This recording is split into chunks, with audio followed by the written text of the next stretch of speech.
questions at the end of this hour.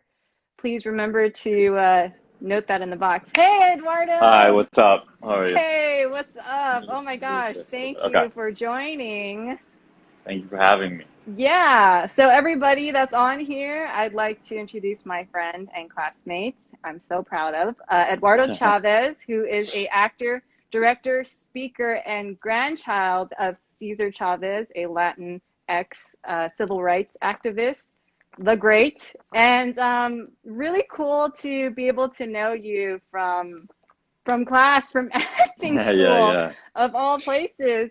And, at that time, I didn't know how, you never know where your friends can take you and how you guys can connect in the future. And For sure, with for sure. everything that's happening in the world, Black Lives Matter, how we're learning to undo these hate crimes and racist ways that we were kind of brought into growing up, and that's why we're here to talk about that and come together from different communities. And I'm so glad to do that.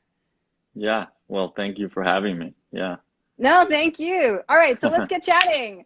We're going to Yeah, let's chat. do it. Let's do Lots it. to Let's talk do it. about. So, Eduardo, you come from a very strong lineage of civil rights activists, and you don't have to be able to follow their footsteps, although Right. sometimes that may be kind of like I'm sure like a family pressure or expectation.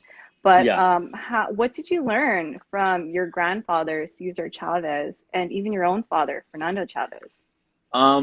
So yeah, it's a good question. I mean, growing up, like I knew kind of like my grandfather's legacy, kind of like what Mm-hmm. he left behind. I definitely didn't know the magnitude. I didn't Mm, really know how important it really was until I became older. And I know as like a young kid, my parents, they never really pressured me that's good. into like needing to follow my grandfather's footsteps or like fill the shoes of the legacy because that's kind of would be like a lot of pressure for a young person. Oh, You're yeah. really never going to kind of meet those expectations. It's Mm, never going to really happen. So mm. my parents always kind of told me growing up, like, find your own way to honor the legacy. Like at a baseline, Oh. like be a good human being, be a good Mm-hmm. person, um, be generous, be kind, help people that, Yes.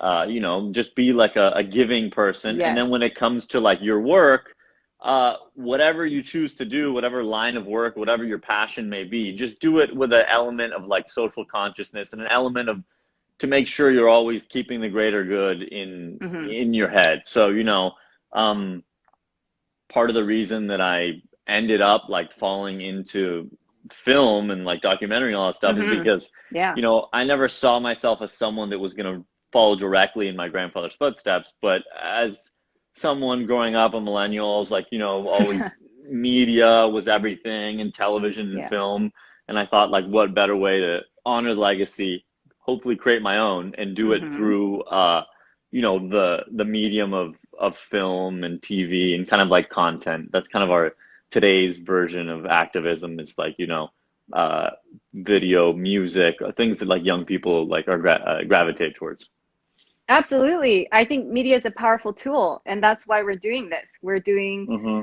ways where we can reach out to audience around the world, even. And Yeah, that's what I love about our day and age right now is the social media aspect and right. being able to do that. So, what about kind of your dad? Did he kind Yes, of? I mean, he's the eldest son, so yes. it was there kind of. I don't know. I'm always curious to know the dynamics. I know you like briefly talked about it, but Hmm. just Yeah, how was your growing up relationship, with your dad and learning what right. he's doing? Mm-hmm. Yeah, very good question. So Mm, essentially, like, I always had a good relationship with my dad, but there was a mm-hmm. little bit of like a hole in there. And the hole in the relationship Mm, was that I never knew so much about how my dad grew up. I never knew so much mm. about what his connection to his own father was. Oh And it wow. wasn't until, I mean, I'm sure we'll get into it later, but it wasn't until I like went on this journey to make this documentary that I made that I kind of started exploring that. I had a very like normal Yeah. father-son uh relationship with my dad growing up, but I didn't really know. It was almost a little bit of a mystery of what it was Mm. like growing up, having this icon Yeah. as a father a lot of Yeah. things that I didn't know. And it wasn't until, my dad is he's kind of like a closed off person. So he didn't really tell me Mm-hmm. too much growing up. And then Oh, wow. when I started getting into like doing the research and going in to make this doc, I kind of just started having those conversations with my dad, and then it opened up a lot Mm. of doors. And now I feel a lot closer to him. I feel a Oh. lot more. I just have a lot of like gratitude for the sacrifices that not only my grandfather made, but like it's a generational thing. Mm-hmm. That like the older generation sacrificed so much for us to be where we Yes. are.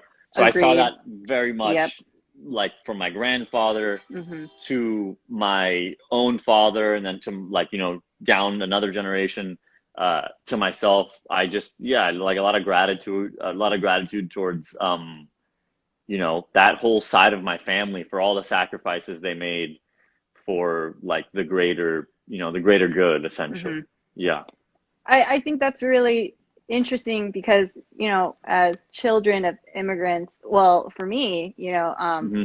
it's true for us too, where our Right. parents, I think back then, there were everyone's still racist, right? We all have our hates and Right. ideologies and prejudices against each other. But I do believe maybe back in our parents' time and beyond, of course, it was a lot more hate crimes and hate racism going on too. So Yeah. it's true, and I think that's amazing that you even say for myself too, where I had to dig deep and research about my own Chinese American heritage. That even for Totally. yourself, like that's why I want to do 100%. this. I have no idea, the depth of your grandfather or your father and what they Hmm. did, but these are Right. things that I really wish they taught us more about in schools.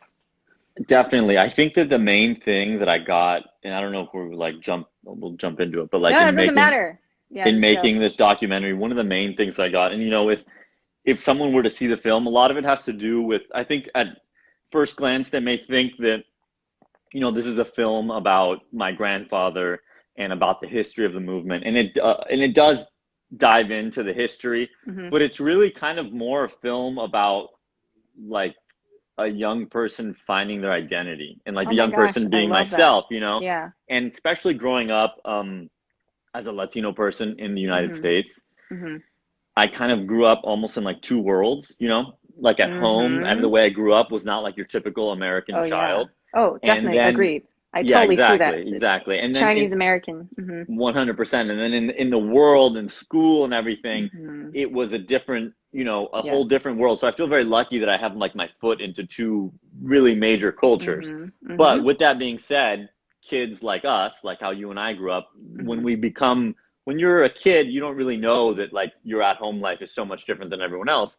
But when Yeah. you become older, you start to realize that like, okay, maybe like who am I? Where do I fit in this Hmm. whole like mess? So Midlife that was, crisis. yeah, Or yeah, quarter. Is it exactly. mid or Quarter quarter? life. Quarter. No, I'm sorry. I'm quarter, sorry. quarter, yeah, I'm sorry. exactly. Quarter So life crisis. so it kind of happened where I kind of was like, after college in my early 20s, everything was kind of like autopilot. I was just like, oh, I'm just like a kid doing my thing. But then I Hmm. kind of started thinking like, oh, where do I fit in? Like when other Hmm. people see me, like Yeah. when other people see me, what do they think of me? What do I Hmm. think of myself? Hmm. Like, and at this point now, I'm still always like, it's still something I always have to grapple with, like that identity of like, where do I belong? Where do I fit in? Hmm. But to have that idea and to be able to like dive into those things, and it goes into like learning about your family history, Right. that only gives you like a very nice idea of like a path going forward. Right. It's like that old cliche saying, like, they say, if you don't know where you come from, you don't know where you're going. Hmm. And I think it's really true. I think it's, and especially for kids that grow up like us within Hmm. two cultures, uh, Right. that stuff is super important, because it's very easy to get lost. Oh yeah, of course. Yeah, yeah. Totally agreed. And I think that's why we're probably going through the same thing where we're trying to figure out like who we are Hmm. and what makes us us and trying to dig back into our history to understand that and learning Yeah, things that were like, oh my gosh, like then you become more proud of your dual heritage and one you're just like, one hundred um, percent. Yeah, that's a really good point you make, because I remember mhm, when I was like a little kid growing up, I was proud mhm, in the sense that like I've always been very proud to speak two languages, and like I was proud in mm, the sense that like, oh, like my life is like a little bit different because of like this like culture, this other culture that I have. But I also didn't like as a kid, I didn't have like gratitude like for the sacrifices that like masses of people made for you know, for us to get to where we are today. And we're still, you know, so far behind, but incrementally, hopefully we'll move forward slower, you know, faster. But I definitely like feel that kind of like that sense of pride in another to another level than when I was young. When I was young, it was very superficial. It was kind of like, oh, you know, I'm lucky to speak a different language, and you know, we do things a little bit differently. But now it's kind of more like, you know, there's a history that comes with it. Yeah. I think, interestingly enough, when I was younger, it was a little bit different. I was like, sometimes I didn't want to speak Chinese. I mean, even though I was in a predominantly Asian school, Yeah, I think, of course. you know, everyone met that, even the lunchbox, you know, making fun of my noodles or something in my lunchbox. But I think times have changed. And let's talk about your doc, though. I think I didn't know anything about your doc, but I wanted to save that for all the questions right now. And and understanding like how that journey was you know, the reaching documentary. out. And didn't you work on the field? Yes. Is that what you okay. Yeah. So I could like I'll give like Jeez, for that's like amazing. So basically the documentary is kind of like about, you know, after I graduated college, this is in my like early 20s, kind of feeling like very disconnected to this like huge legacy that my grandfather left behind. I always felt disconnected in a sense that I know what my grandfather did was amazing. I know he is very famous for it, but I didn't really know what it meant. I didn't know the true sacrifice and the true struggle that he went through, that my own father went through. Can you name some? Because I mean, I really want to hear like a little bit of some of the things. We don't have to go. Yeah, I mean, just simple stuff is like being, you know, a lot of people like don't know this about my grandfather, but essentially like he was working as an organizer for the CSO, and he was living in Los Angeles, and their whole family was in LA. What's a CSO? And CSO is like community service organization. Yeah, it's like he was organizing like, you know, in Los Angeles. I'm not sure what like projects or whatever he was working on, but he had a salary, you know, they were like a middle class family. Oh, wow. And he grew up as a farm worker, but he then ended up in Los Angeles, you know, organizing here. And they were like a middle class family. But then, you know, he started seeing the conditions in the fields for the farm workers to worsen and getting worse. Yeah. And he then kind of went to his boss at the CSO and said, would there be like a chance or like a budget for me to organize farm workers still within this job? They basically told him no.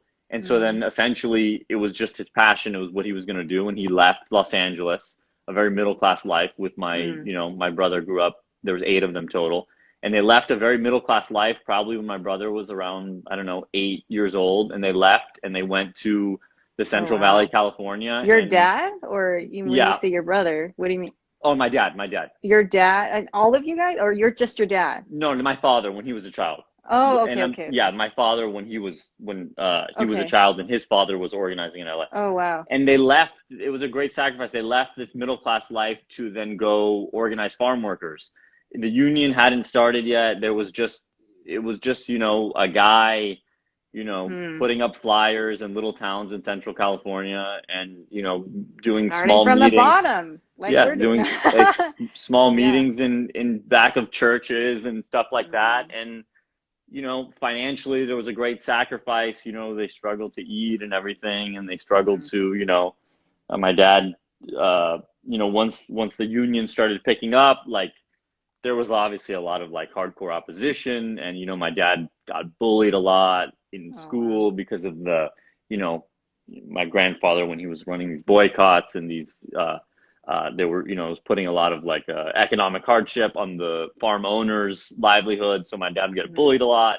They had to move a lot, and so you know, my dad always says he went to something like 50 different schools, 60 different schools, like middle school, elementary school. He moved around his entire youth. So, you know, those were the main sacrifices. It was they left kind of a very normal middle class life to then go And it was this, California, like agriculture, like big ag, the industry is like a huge industry here in California. And, Yeah. and it was this massive player in the game. And it was just this one guy who just had this passion. He said, I want to like try and, reform things to give some of these, farm workers better, like, working conditions, rights, like access to human rights, Right. and, yeah, so that was it. So like, and then, just so many sacrifices down the line that Mm. like we touch on in the film. Mm. And yeah, so it was kind of just like a really eye-opening. I felt like I grew up really oblivious, like I was kind of just, and like my parents always told me, it's okay, it's not, there shouldn't be any pressure for you to have to Mm. like feel like you need to dive in and follow your grandfather's footsteps Mhm. directly. Um, Mhm. I kind of just like felt like in time I'll, come around and feel like I could honor his legacy in my own way. And that's, it was always like I want to do it Yeah. organically, For Absolutely. me, I didn't necessarily grow up going to like protest and to marches. Like I don't people think would I didn't either. Yeah. people would think that because of like who my grandfather was and that Mm. side of my family that that's kind of what I grew up in, but I really didn't. So I Mhm. kind of just I just wanted to happen organically and like, Right. uh it would be like Genuinely. yeah, genuinely. It would Mm. be a lot of like pressure for someone at, a young age. Even my grandfather, he didn't really start his life as an organizer, as an activist until he was a little older. He went to, a lot of people don't Oh, know, he didn't go to college. He went to the Navy. He was kind of like I read another about just that. lost young person. And then Mm. really his experience in the fields as a child is kind Mm. of what was the catalyst for him to say, Mm. okay, I used to be a farm worker and now I want to organize for the workers. Wow. Yeah. So How was your experiencing working on the field? Like you yeah, go so through that that physical that experience. yeah, so that, and again, that is something that I always feel like I grew up very, very, very privileged, Same. privileged background. Mhm. Um, that was the first time I ever had to do any like real manual labor, Mhm. and I was only out there for a few weeks, and it was absolutely That's still a long mind time. blowing. It was mind blowing how difficult the work was, the length of the work, the days, like some So days. how let's hear the numbers. Yeah, so it really all depended. So I was working at a winery up in Sonoma in the Bay Area, or Oh like outside the Bay Area. wow. And so we were picking grapes for the like wine Mhm. harvest. And Oh wow. basically there was like a certain amount, and every fruit, every like crop is different. How it's picked is different. Mhm. And like, the hours and it's all different. But for this, it was like they needed to like crush a certain amount of grapes a day. So they needed to like Mhm. get a certain amount of grapes a day. So it really just depended on like how fast you wanted to work. Some Wow. days they would just say, we're done. It was about 5 hours. Some days were 12 hours. Mhm. Uh, One story I'll say, I remember like I would text the guy who was kind of like the foreman. He was like the manager of Mm. the field we were working. And I would Mhm. text him at night, the night before, like, what time are we coming in to work?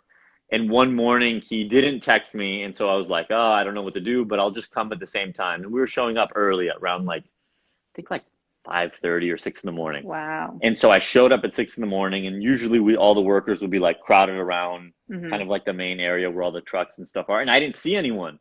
Mhm. And I was like, did I, what happened? Did I go to the wrong place? And then I saw some like lights out in the dark, and I walked in to the fields and I met them. And I just told the guy, I was like, hey, am I late or whatever? And he's like, oh, like I forgot to text you last night, but some nights we do like a night pick.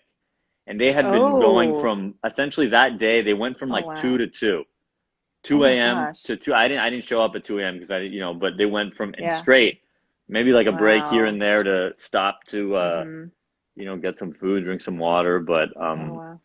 probably, in my opinion, it's the hardest. It is the hardest. It's the hardest job for the amount of pay that there is. I believe the Mm. average salary of a farm worker in the United States is $19,000. Oh wow. Yeah, a family is probably like a it's very difficult. You know, there's obviously other very difficult jobs, but the pay is just extremely low in that line of work. And it's also just such an important job, you know. There's Yeah, it is. essentially the Essential reason. workers too, even Yeah, today, like right now, yeah, during totally. COVID times. Working through Hmm. COVID, they don't stop working. They work through COVID. Farm workers work through, I remember I don't know if you remember the Hmm. massive fires that were happening a little while ago. The farmers were working through that in Oh, like terrible wow. breathing conditions. And not to mention, you know, there's pesticides Yeah. the pesticides aren't as bad as they used to be in like the 60s and 70s per se, but Hmm. it's still terrible. There's really high autism birth rates for children Oh, of farm workers. no. Oh my gosh. Um, it's just Mm.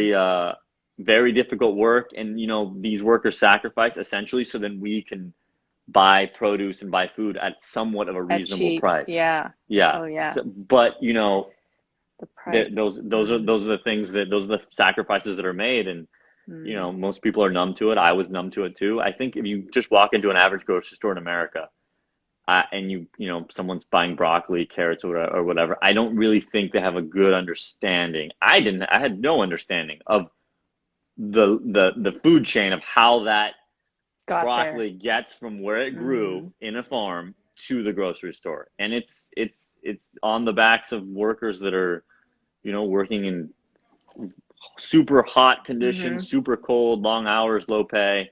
Hmm. And so, you know, it's kind of comes down to like, okay, you know, we all need to eat. It's very important. Now we just need to like, uh, you know, get these workers to be treated like human beings, you know?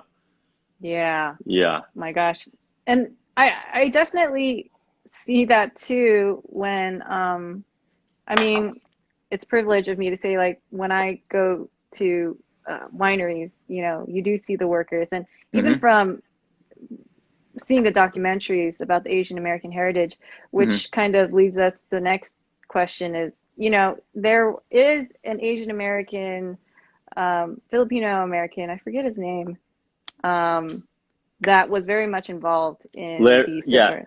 Are you Larry, talking yeah, about it? Yeah, in the yeah, farm worker movement. Yeah, Larry yeah. Idlong. Yeah, Larry Idlong. Yeah, yeah. And thank you, by the way, for supporting and watching the Asian American Of doc. course, of course. That's Yeah, why of I was course. like, hey, your grandfather's in the Asian American doc from Y- PBS. Yeah, That's great. a lot of people in my film actually we have a little bit of it's very short, but we have a little bit of there's a little bit of a reference to the Hmm. um Oh, really? Filipino farm workers. Yeah. So essentially the Mm. quick story uh my grandfather was like the head of the UFW, and then Hmm.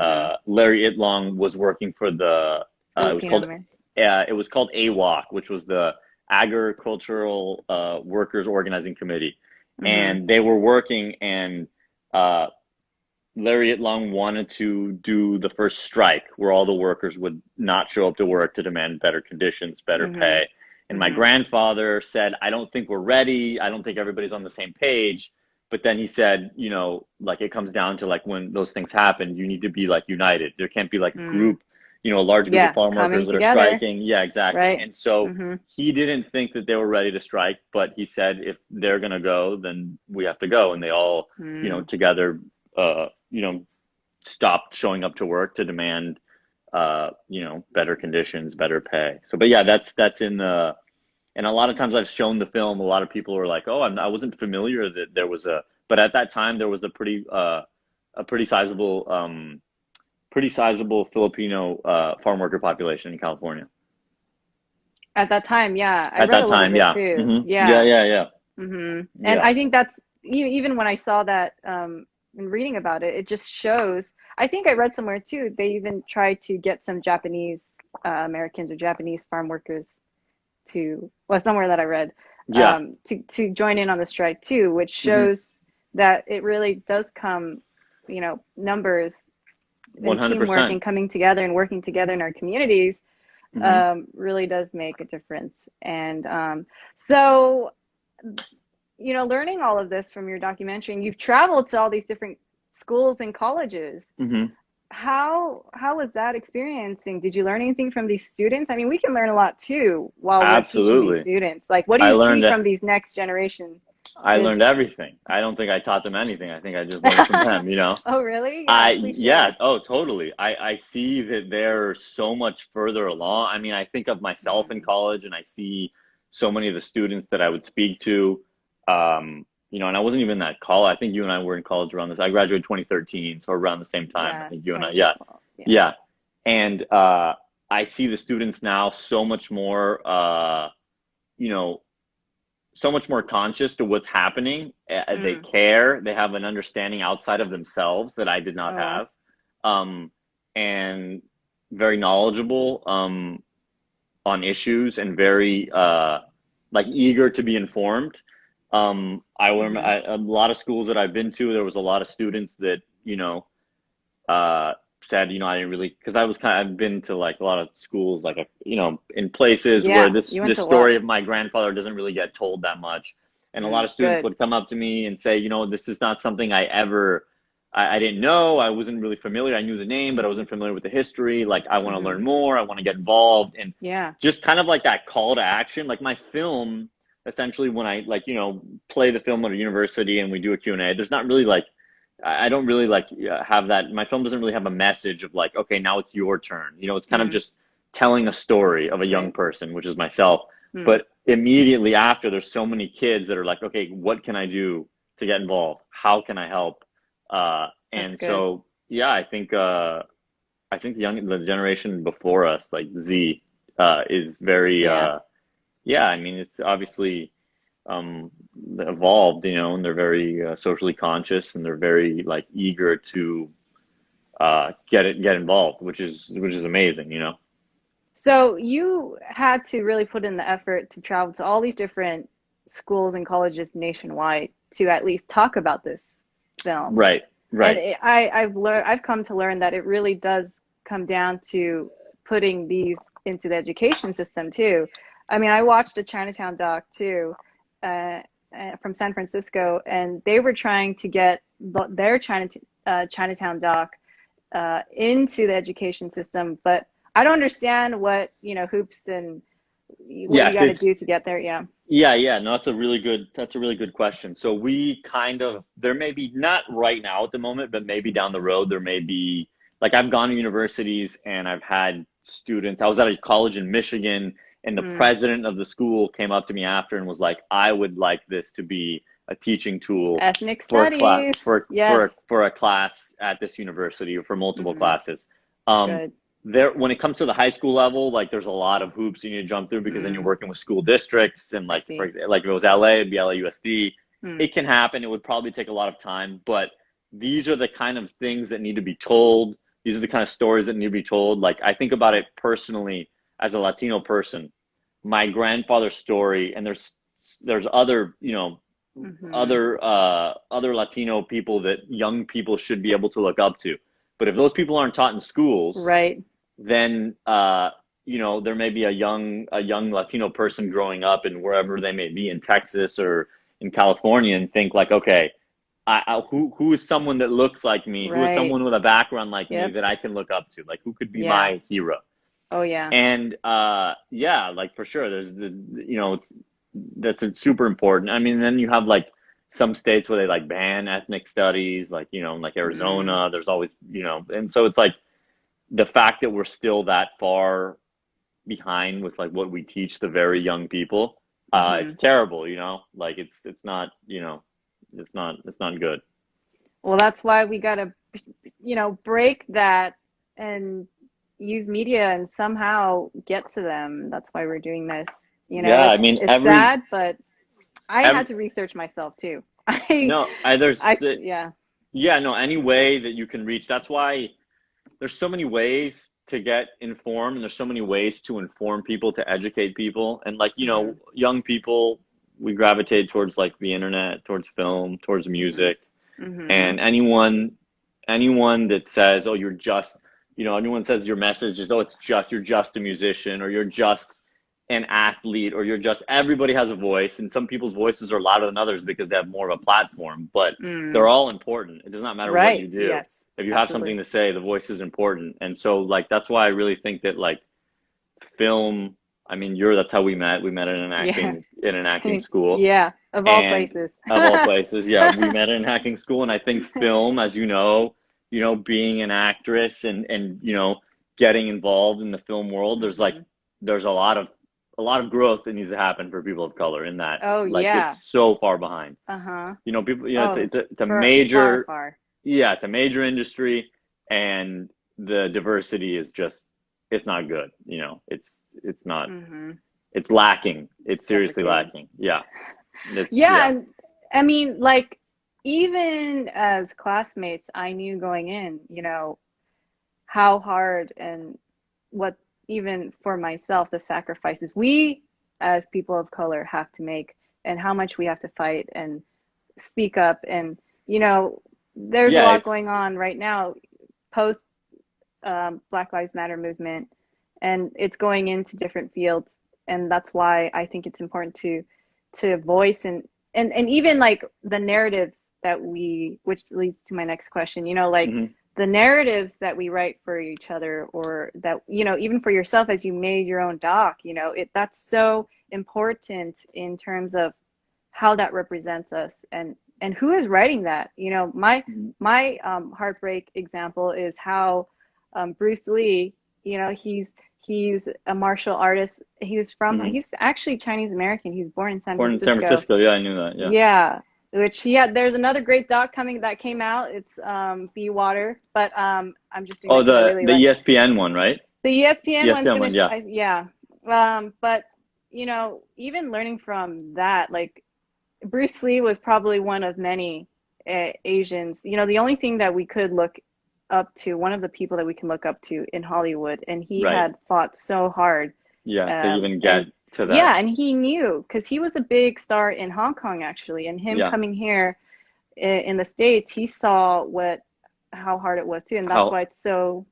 every in Hol Mhm. it's like it's amazing in Hollywood, like being a non-white person, it's such an uphill climb for It so many is. reasons. I mean, Mhm.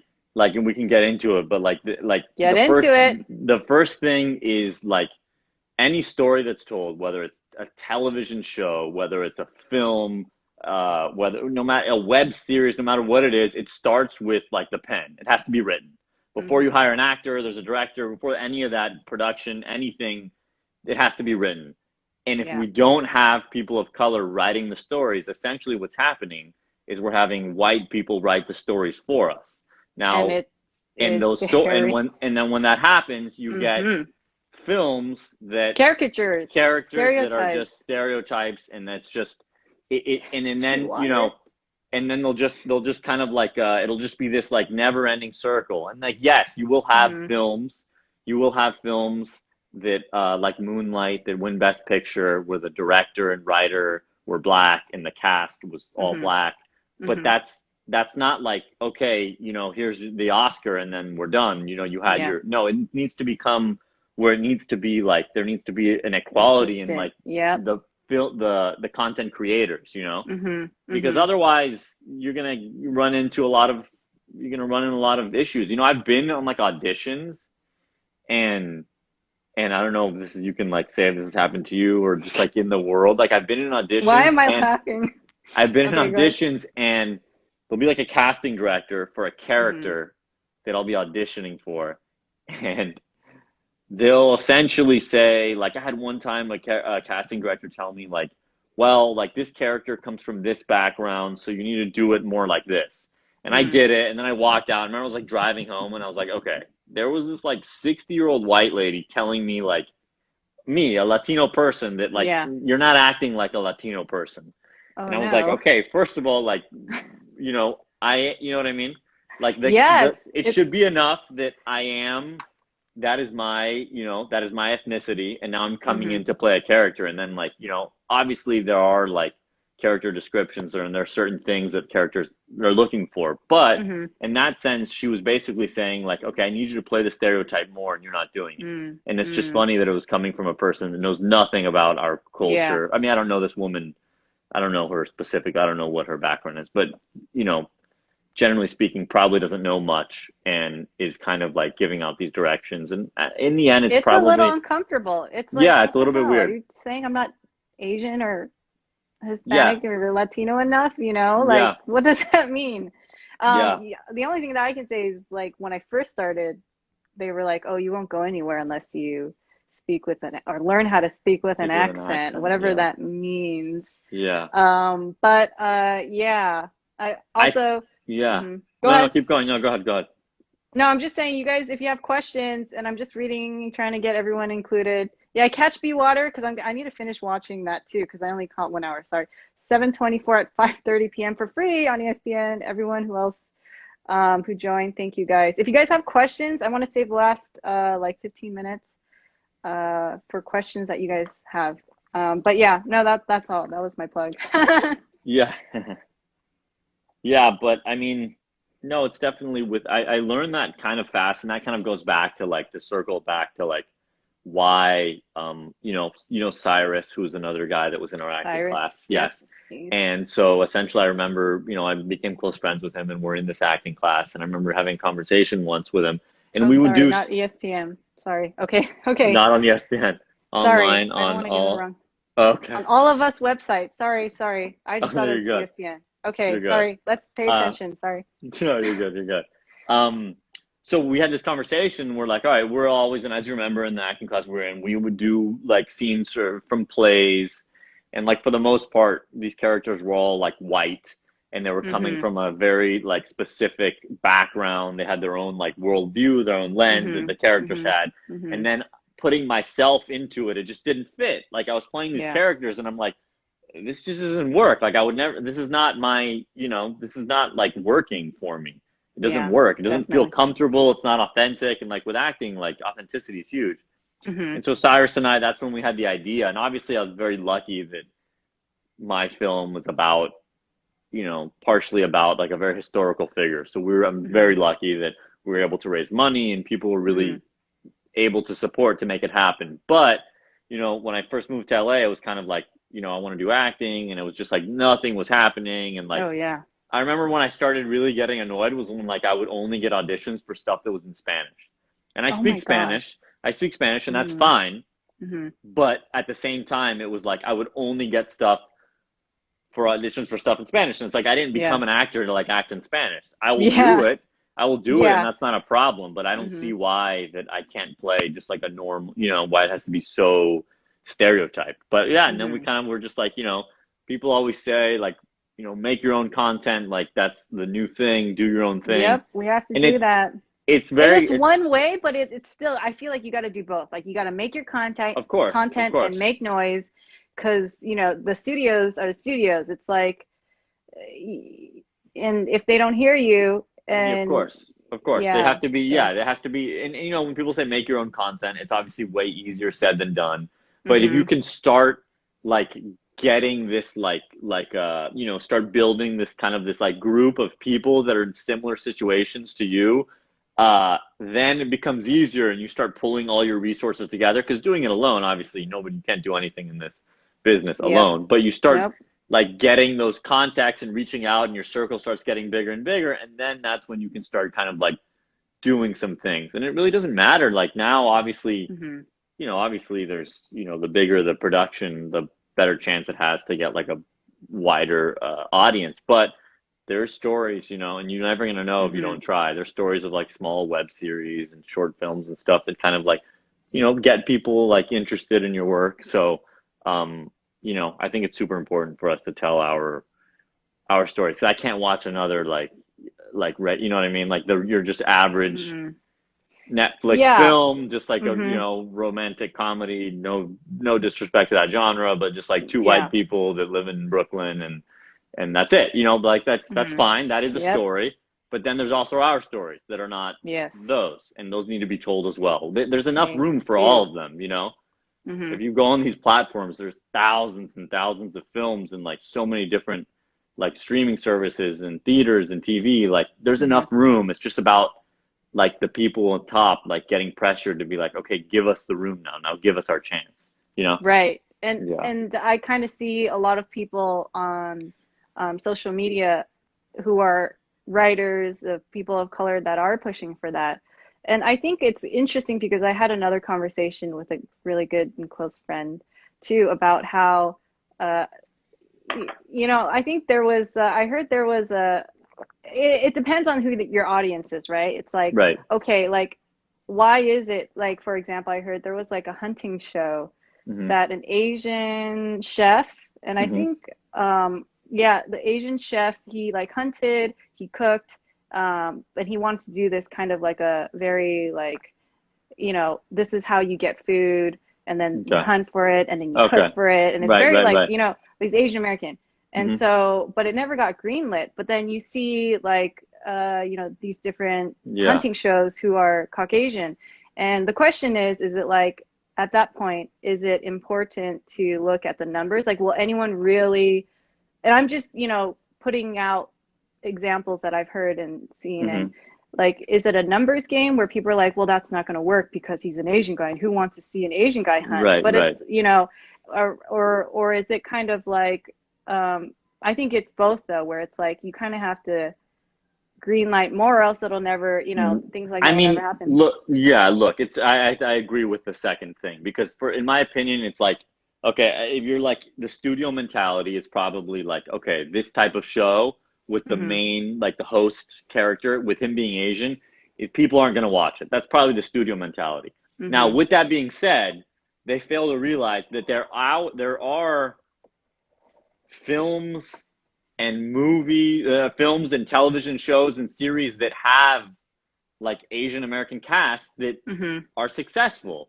But it's Hmm. almost like it's like okay, they almost think like okay, that was your chance, it succeeded, but now It's the like risk is one. too high. It's like Yeah, yeah, it's yeah. like too high. We gave But you one, we but gave you one, and now like be quiet. But like yeah. then if you look at these other things that get greenlit, where Hmm. it's just a very Yeah, it looks so non-diverse. easy. I'm just like, how did this get Yes, yes. greenlit? But these stories that people are like blood, sweat, and tears writing and It really pushing and trying to produce, it's like, you yeah, when and you hear the stories of like hmm films that become successful with like hmm people of color hmm that are like directors or like the cast, they hmm become successful and everybody thinks, oh wow, look, they got their chance and like the film was successful. But I know, for example, like the first one that comes to my mind was like Moonlight. Like hmm before I moved to LA, I was living in Miami, and that's where I first started hmm acting. And mm. the guy that wrote and directed Moonlight is from Miami, and Mm. he wrote that he was trying to get that film made for a decade, and Yeah. finally he only got Lin-Manuel's 10 years for for Hamilton, I think. yeah. Mm. And when the guy from Moonlight was trying to get it was a decade, and finally it was an indie studio, and they gave him like $2.5 million, and they had to shoot it all in Miami. They shot it with like Mm. no permits. They shot it in like 20 days, Oh, wow. and it yes, Dang, really? yeah, and it ended Oh, up man. being this. Obviously, it was an amazing film when it blew up and everything, but he had to work twice as hard. He wasn't given the resources, and it's really to me, I when I see that, I think that the only logical answer is that because it featured an all black cast and the writer Hmm. and director were black, and that's just not, you know, like studios just don't do that, but it needs Hmm. to. They need to get the chance, like to think about Yeah. it, like looking at it, like to like pressure a studio. It's like you're never gonna know Hmm. if you don't greenlight those projects. And with that being Yeah. said, like I know like Latinos are the fastest growing like population. I think we're at like 18% or like Mm. close to 20% in the country. Mm. California is going to be soon almost like 50% Latino. Like Yep. Latino people go to the Population. movies, Black people go to the movies, Asian Hmm. people go to the movies, Yep. but still it's like it's so slow for these studios and these people that make the business decisions to just, you know, say, okay, we're gonna break that barrier down. But I guess you just got to keep It's pushing. an advocacy and an activism in itself. Yeah, And one that's hundred why we're percent. here. Yeah, one It's, hundred percent. yeah. Yeah. But I actually wanted to ask you, this is going back, what your experience was, just wanting to hear your opinion. Oh, we Mhm. have 15 minutes left. Mhm. Well, okay, really quickly. Yeah, Or, sure. you know what? Maybe we can have more. I'm curious to know, like, I can give how, you a quick answer. okay, yeah, yeah, because, um, which is great. But, so Cesar Chavez was known to have peaceful protests Mhm. versus, I want to like Black Lives Matter is a very different protest in itself as well. And I just wanted to hear like I don't think I can't speak for a community, and I think every community has their own way of protesting, and every generation has their own way of protesting, and or supporting, these protests as well. So, what is kind of your take? And just be honest, I'm so curious to know, like what you've Yeah, learned from the peaceful yeah, protests that uh, Cesar Chavez. absolutely. Yeah, yeah. So my grandfather took most of his he took most of his inspiration from like Martin Luther King Jr. Hmm. and Gandhi, right? Hmm. And Hmm. those are two very large historical figures who are, known for like nonviolent activism. Hmm. And Hmm. so that was my grandfather's, that was his way that he best saw accomplishing the things that he wanted to accomplish. Hmm. He kind of used to, I think, like nonviolence and peaceful protesting. My grandfather used to say that in order to like in his specific example with like the farm owners like Hmm. oppressing farm workers, he Hmm. used to say that like the peaceful, the nonviolent way is the only way that we can tap into like the hearts of the oppressor, like to Hmm. that empathy factor. The I only see. way we're going to be able to like get the oppressor to sit down at a table and sign a union contract that says our workers are going to get health care, they're going to get 2 weeks of paid vacation. The only Hmm. way we're going to be able to do that is if we really tap into that, like the human heart, like the empathy Hmm. factor, right? Because that's Yes. the only way that's going to happen. Mm. And I that see. was what he believed. And he also believed in, hunger strikes. And he did like, Hmm. three of those as another way of nonviolent, peaceful protesting. And then there's like, examples of like, uh, other sort of like social justice advocates that didn't necessarily believe in peaceful advocacy, like like the Black Panthers, Malcolm X. Hmm. um but yeah, it's just different. There's I think like I grew up with that mentality, learning of that side of history, and also like Hmm. in my recent like making the documentary, like learning more about Gandhi and Martin Luther King Jr. because these were my grandfather's like big influences, and Hmm. this is someone Hmm. that's like my blood. And I would like to know what made him what influenced him to do what he did.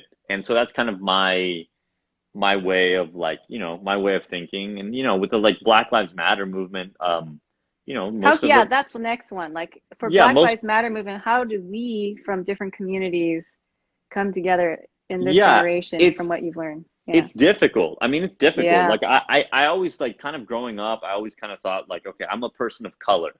Hmm. But you know, I also know that being, every situation is different. Like every human being, they all Right. come from certain backgrounds. But, generally speaking, like being a black person in the United States is extremely difficult. You know, Hmm. Black people have to deal with like so many things that every other race doesn't have to deal with. And Hmm. growing up, I always used to kind of like be like think that this person of color term was like all encompassing, and it is, Hmm. but the experience is different for everyone. Hmm. I'm a Yep. Latino person, but I Hmm. can't say that like when I get pulled over by the police that Yeah. I'm sweating and Yeah. my hands are tightening on the steering wheel in fear that I may be shot and killed. Right. And that is Hmm. the reality of like the black experience in the Yes. United States. So Yes. as far as like, you know, all I think we can do as like people of color, who non-black people of color, Hmm. is just be advocates. Like Yes. I think as essentially as a whole, this entire country has, all people have really kind of failed the African American community in this Hmm. country.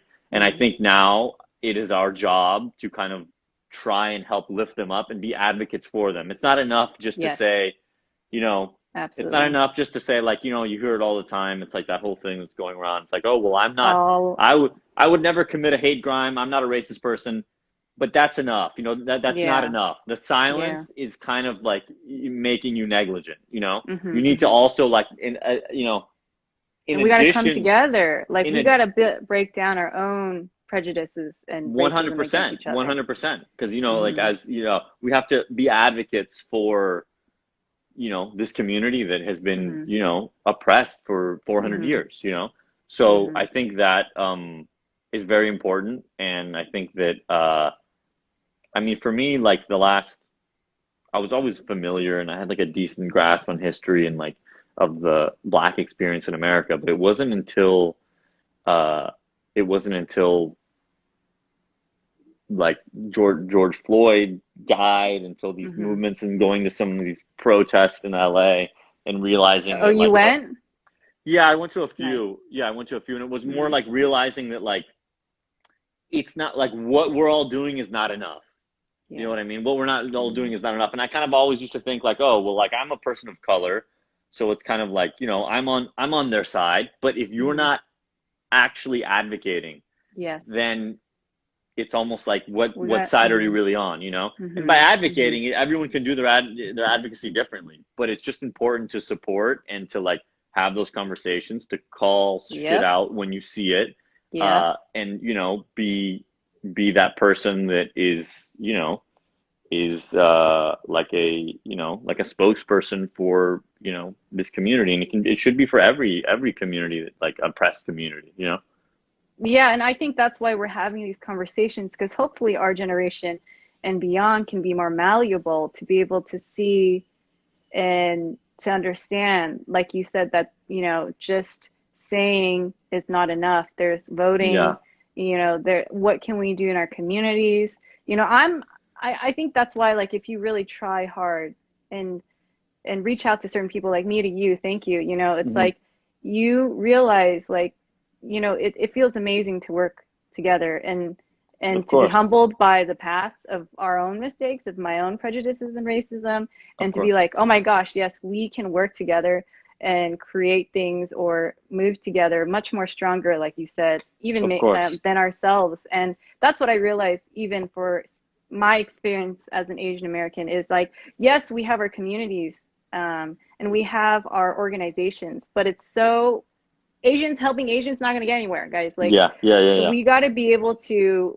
We need to be advocates. We need to be advocates for everyone. And history has shown. Go ahead.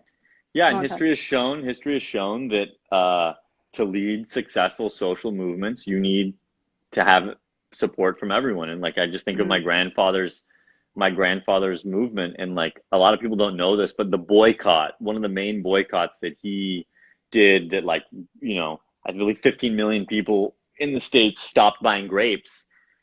The main supporter of that boycott was your middle class white American housewife. And a lot of people wouldn't draw that comparison, farm workers, middle class white American housewife, but those are those like intersections that you need support from all around for the movement to be successful. We need allies everywhere. And that's like, my grandfather would have marches, and there was, all communities, there was politicians, celebrities, white people, black people, people from all over the world, realizing that, it's all one fight, it's all equality. We all have our own stories, and we get there differently, and we all have different experiences, but in the end, it's all everyone, whether it was, Malcolm X, King, Gandhi, they're all fighting for one thing. It's like human equality. Right. Human equality. Absolutely. Yeah. And that's why it just feels so refreshing and relieving to find allies and to be able to talk to friends like you, and encourage you guys who are watching and beyond to be able to bring this to whatever conversations you can bring. Only this will bring us further along together. Yeah. So we got 5 minutes left. Perfect. It's so short, but so much to chat about. Oh yeah. But if you guys have questions, please type it out. But last 5 minutes, do you have resources? I almost forgot. Resources that people can find maybe on your website, or you can shout out orgs, musicians, filmmakers, people that you look up to. Of course. To learn more, where can they learn more and understand more about the Latinx community? About the Latinx community, I think there's a few organizations that do really good work. The ones that come to mind would be like I think of there's an organization called United We Dream, which Mm. basically is an organization that really tries to like give resources and help Latino immigrants in the United States, especially the Oh, wow. undocumented population, Yeah. which is Yeah. like a population that's like always in fear, and especially now with like Yeah. the Trump Mm-hmm. administration, there's ICE raids and there's the fear of being deported Horrible. and they're Yep. separating children and International all students too. all that Mm-hmm. mess. That's one that I can think of. An organization that is amazing. It's not like Latinx generally, but it's more like political. It's like Justice Democrats, and they are like a political action committee that basically supports progressive candidates, like very progressive Mm. candidates all across the country, no matter what they're running for, what level. Like a lot of like people running for Congress. That's where like AOC was backed by when she ran Mm. in New Mm. York, Mm. and they Ortiz. do Yeah. Mm. they do Mm. all they do all their it's all grassroots Mm. organizing and fundraising. So that's a good you know very Oh, and your good. doc, the name of the doc, sorry, it's And the called last Hailing Caesar. And yeah, that was the where, last thing I was yeah. gonna get to. Hailing Caesar. You can go to hailingcaesar.com to like there's a trailer and like info about like everyone Mm. that was involved in making the film. And then hopefully very soon we're gonna get on right now as of like a few like a week or two ago we like the distribution company that we're working with, they made the final edits to the film and now they're like trying to sell it to streaming Mm. service. So hopefully Great. really Green soon. light, Hailing Caesar.